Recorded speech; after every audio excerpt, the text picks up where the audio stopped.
антична култура на траките, добротата и миролюбието на славяните и воинския непримирим дух на прабългарите.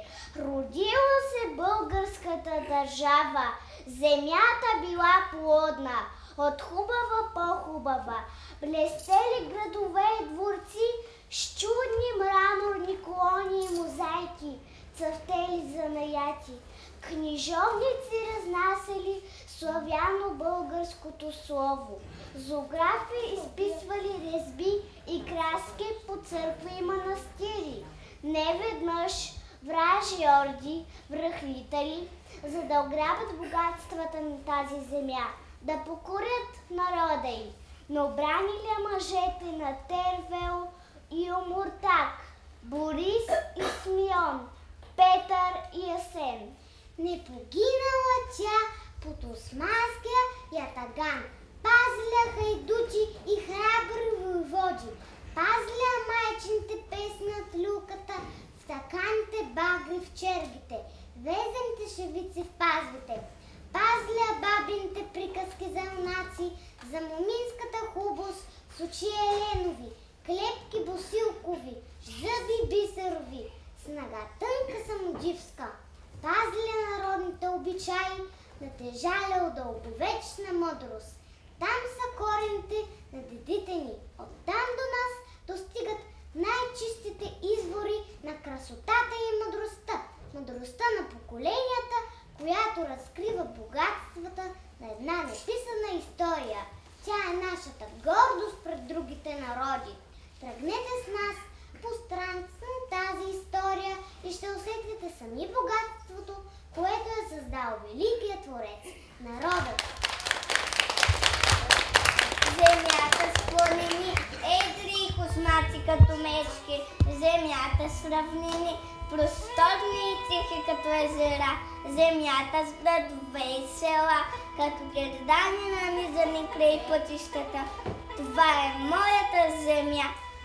Тя става бяла дълбока снегове, зелена с разлистени гори, черна от угари, жълта от жито. Това е моята земя. Това е земята на българите. Ти ще я познаеш по розвите градини, по усмивките на добрите изтопани. И никога не ще сбърка зелената си с друга, ако твоето сърце бие седената кръв на дедите ти, ако ти с българското си име и държиш на него, никога не ще сбърка земята си с друга и ще тръпнеш, когато чуеш стара родна песен. Лицето ти ще се залива от разум, като зърно с най-прелестния танц на света, кръшната ръченича. Тогава ще се изправиш гордо, ще посочиш пред себе си с ръка и ще кажеш: това е моята земя, земята на българите.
Тя повдига слънцето на храм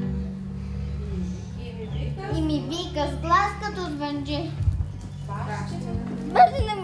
Ми земя, лице измива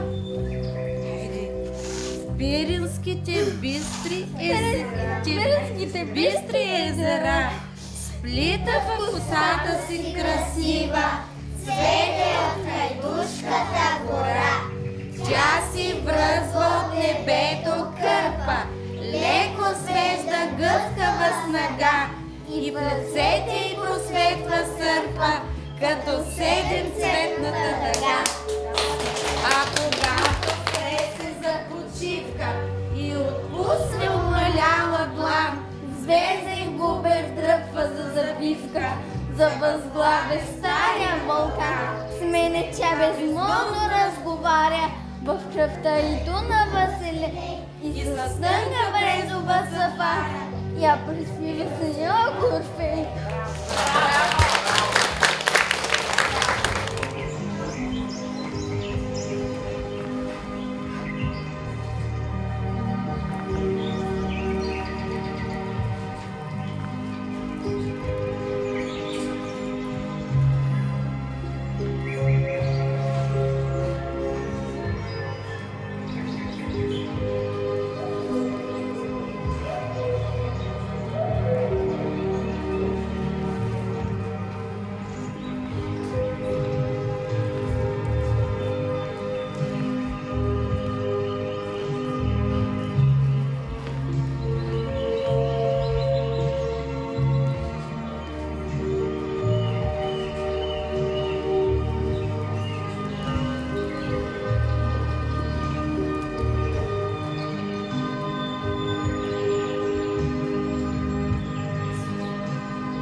Траките били първите хора, живяли по нашите земи. Те били многоброен народ, който се делял на племена, песи, меди, одриси и много други. Още преди хиляди години траките имали знание за света и неговите закони, интересували се от слънцето и звездите, строели големи градове, правили прекрасни накити, съдове и маски на божества от злато и сребро. Те били смели, красиви и силни войни, които обичали свободата. Тракиецът Орфей свирял така вълшебно, че овчарите и боговете го слушали за глас. Великият воин Спартак също бил тракиец. След много години по земите, които населявали траките, дошли римляни, а по-късно славяни и прабългари. И до днес са запазени техни съкровища, крепости, гробници, стенописи. Те са много красиви. Като тях няма никъде другаде по света, само в нашата родина България. Весело кръгът страни поляни, кончета сиви, кончета врани, вятър разпира, тихо ги пита, как ни побихте със своите копита. Миг отговарят кончета врани, носим копита злато ковани. Миг отговарят кончета сиви, носим бухлати слънчеви гриви. Припкат, играят, люляк си се рони, вятъра тича, лудо ги гони.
която започва България.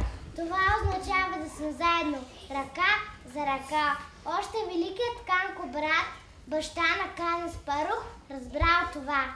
Преди много векове той е бил вожд на прабългарите. Когато вече е бил стар, Канко брат събрал своите синове. Пред него е имал сноп пръчки. Попитал синовете си: можете ли да ги щупите? Разбира се, толкова е лесно. Отговорили те и започнали да ги чупят една по една. Така е лесно, но можете ли да щупите всички заедно? Попитал старият Кан. Опитали се синовете му, но не успели, но те били силни и здрави мъже. Видяхте ли, синове мои, ние сме като пръчките. Когато сме единни, когато сме заедно, никой не може да не пречупи. Този завет е оставил великият Канко брат на българския народ, че само когато сме единни, ще бъдем силни и непобедими. България, ти пазиш древна слава, в екранна форми, образи бои, от чистото лице на ти си слава и днес прозрачна светлина строи земя, в която върховете сини пътуват недосегнат небосвод. И тича вятър съдните години, за да опроли клони с тежък плод.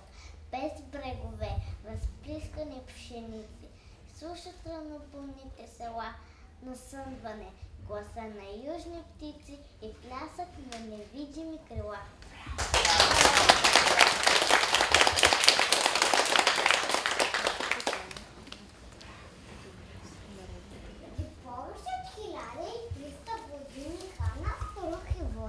От него прабългари напуснали своите земи, тръгнали на дълъг път да търсят по-хубави места. В ъгъла, където река Дуна се влива в Черно море, направили своето първо селище. Местността се казва Онгъл. Оттам започнали походите на прабългари срещу Византия. След много битки, славни победи, Хан Аспарух създал държава тук, където днес се намира нашата България.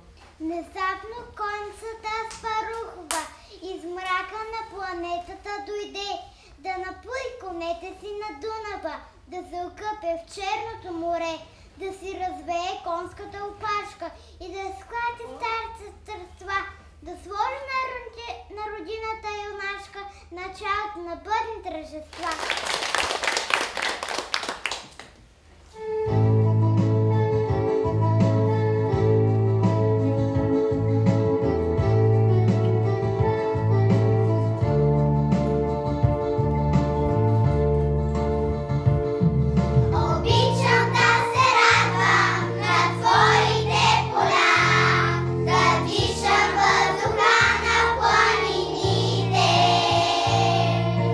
Обичам те,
За да единен народа, княз Борис приел християнската вяра, покръстил всички и обединил славяни и прабългари. Ние не трябва да забравим да християнската вяра, защото тя ще направи добри българи.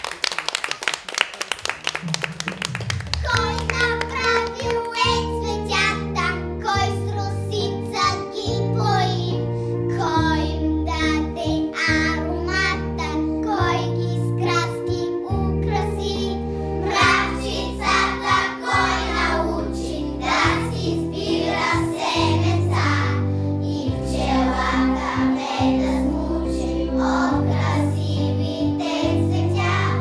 Кончето да тича волно и зелените поля, слънчицето да изгрява, да залязва след това.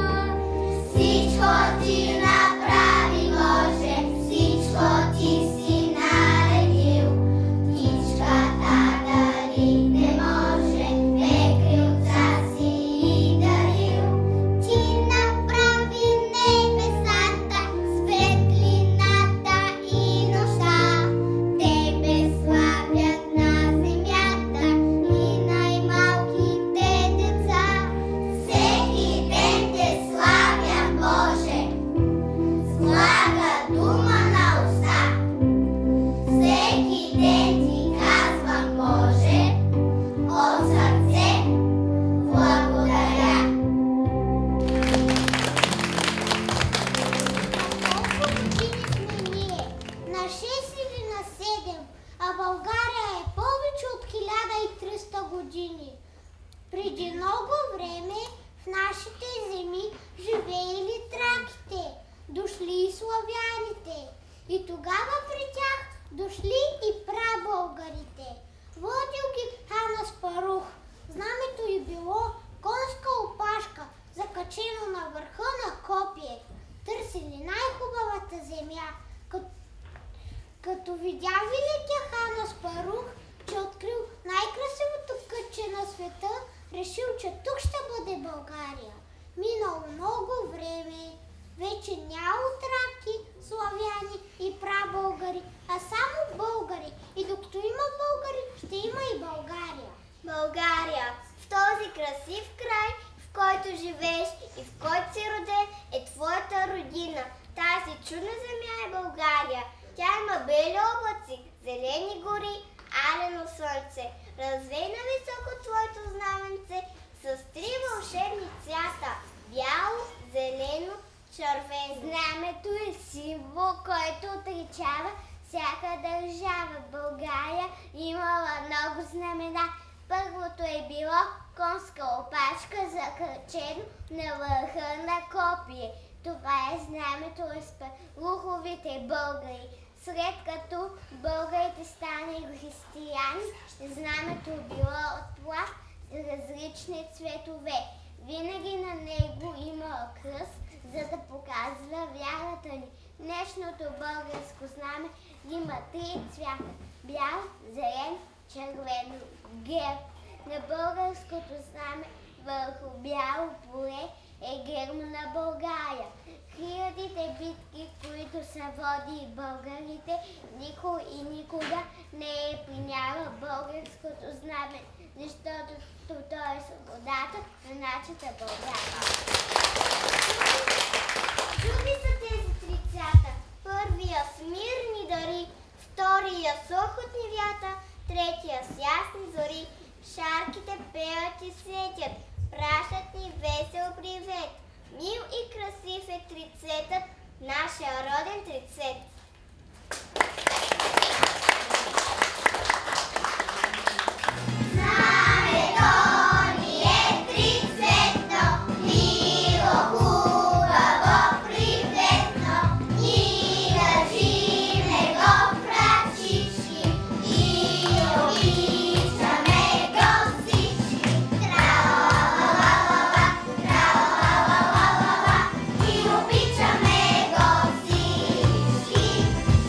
Io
от небе сурово, дето си научил българското слово. Моя българска родина с необятните поля, с планините светло-сини като оговори крила. С върховете до небето, вечно с бели снегове, с черното море, което мия твоите брегове. Аз обичам твоето слънце, ветрици небеса, свидно ми е всяко зранце, всяка капчица роса. Аз обичам твоя вятър да ме гали отдалеч, скъпа ми е на душата благословната ти реч. Моя майчица родино, ти ми даде радостта и от китните градини росни дъхави цветя.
българите нямали свои букви и най-напред пишели с черти и резки. По това време България била голяма и могъща държава. Българите започнали да пишат с гръцки букви, но как да напишем думите вяра, сърце и обич с гръцки букви? Думите губили своята сила. Тогава светите братя Кирил и Методий създали българската азбука. Мъдрият княз Борис събрал техните ученици и те научили много българи да четат и пишат на своя език. И така повече от 1000 години ние имаме своя азбука, дадени ни от Кирил и Методий. В чест на тази азбука празнуваме 24 май, Ден на българската просвета и култура. Носи в сърцето си спомена за първия си учител. Има приятели, които е срещнал точно тук, в училището. Представете си само за миг, че училището го няма. Тогава къде ще научим да четем, да пишем, да пеем и да рисуваме? Българите винаги са знаели колко е важно училището и са уважавали своите учители. Още княз Борис, който покръства българите, изградил първите училища. Цар Симеон Велики поощрявал развитието на българските училища. Дори когато сме били под турско робство, сме имали килийни училища, които се намирали по църкви и манастири. А може ли училище без учители? Тогава кой ще научи на всички нови интересни неща? Обичайте вашите учители, обичайте вашето училище и наблахате умни знания. Кой събужда умовете, бранил българското слово, да като вълшебно цвете да разцъфне то отново? Знам книжовниците стари, силите си небесили, с книги, вестници буквари, българския дух крепили. Да се знае, да се помни, че България е жива, на будителите скромни, българинът китка свива. Букви малки и големи, букви златни семена, посадени преди време в славянската душа.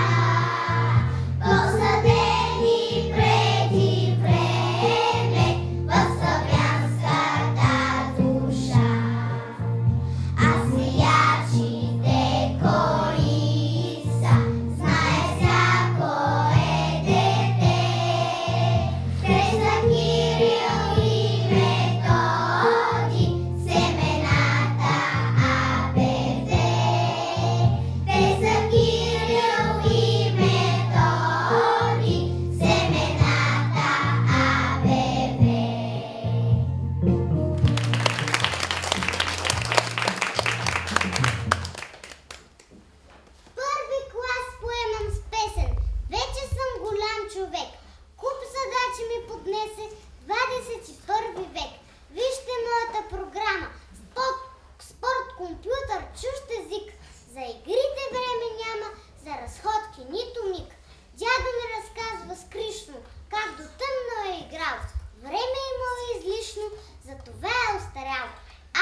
трипите стаи, не веднъж играх, тука с весели другари, скачах и се смях, къщички на дните златни, кът свиден и мил, и за царските палати не бихте сменил. Роден дом, стеничка, друга стеничка, под таванче, покрив прозорчета вратичка.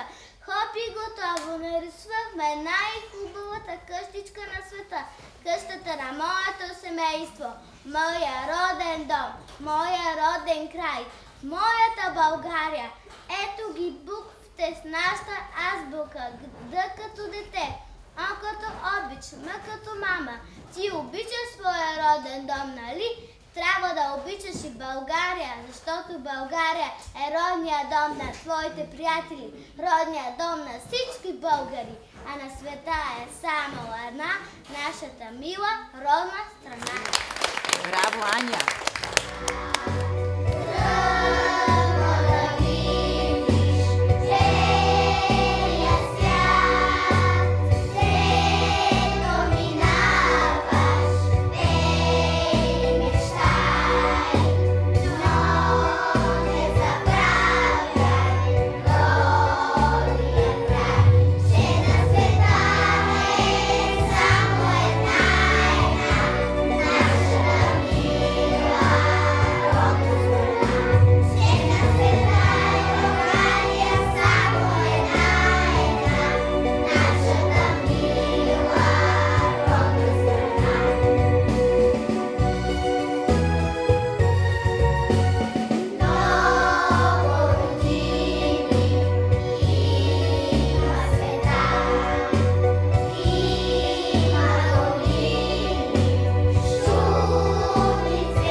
обич толкова голяма, че света в нея се побира, че света на нея равна няма, че прегръщам с обичта си, майко, нашата земя с цветя покрита, с пресен дъжд на пладне оросена и с дъга на златен сърп извита, че ме греят право в сърцето, златно слънце ниви позлатени, в утре рано сребърна зорница, в топла вечер облаци червени. Нашето небе е тъй дълбоко, нашите звезди са тъй големи и земята наша е безкрайна, а се избира селата в сърце ми. Земя на розите си ти и песента ти се издига и всяка майска чучулига, която в дън небе трепти, цъфтят усмивки и жита по хълмовете вишни млади и като сребристи водопади изпълват с блясък утринта. Ето я пред нас розовата долина. Тя е цялата цъхнала, огряна от майско слънце. По горските поляни хвъркат пеперуди и прелитат пчели. Тук всичко се разхубавил. Ручейте текат по реката и камъните, а в долината е тихо и топло. Стара планина и средна гора пазят розовите храсти от студения вятър. Техните цветове се берат рано сутрин. Започнал е розоберът. Въздухът ухайно цъфнали рози. Има много долини по земята, но никъде другаде няма като нашата красива долина на розите.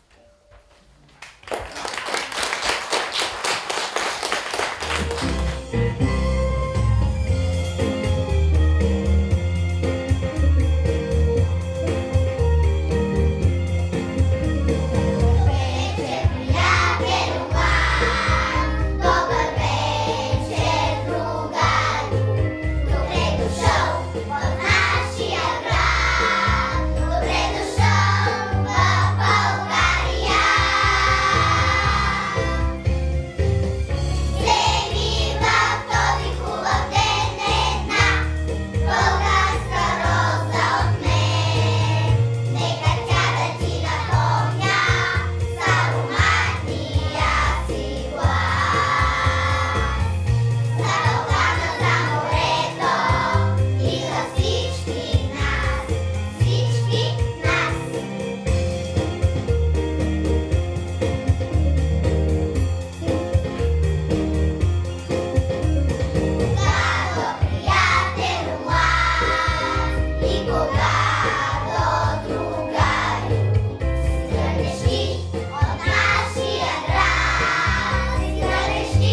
Деца, благодаря ви за това, което сте направили, което представите пред вашите родители. Това е много труд. Истинска наслада изпитахме ние, като ви гледахме. И искам да ви кажа, че ще останете в нашите сърца. Нали знаете? Много ви обичаме. Искам да пожелая на вашите родители много здраве, много сили, защото започва нов етап в живота ви. Знаете го, разбирате го. Да благодарим на нашите прекрасни учители.